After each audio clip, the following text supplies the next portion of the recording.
বন্ধুরা, পাহাড়ের উপরে যে মেন মন্দির আছে, মন্দিরের চারিপাশে দেখো সর্বদেবদেবীর মন্দির করা হয়েছে।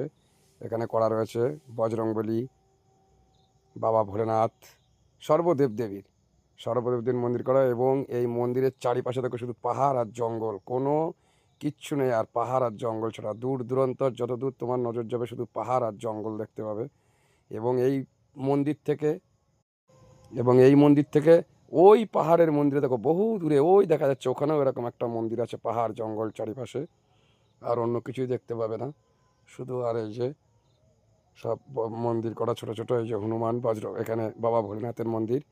মন্দিরের উপরে বসে হনুমানেদেরও খাওয়ার কিচ্ছু নেই। বজরংবলীরা এরাই প্রসাদ, এখানে যে যা প্রসাদ দেয় সেই প্রসাদই খেয়ে এরা থাকে। কেন এখানে ফল ফলের গাছ কিছু নেই। এই গাছটা দেখছো শুকনো গাছ বন্ধুরা, এই গাছটা কারোর কোনো মনের আশা থাকলে এই গাছে বেঁধে যায়।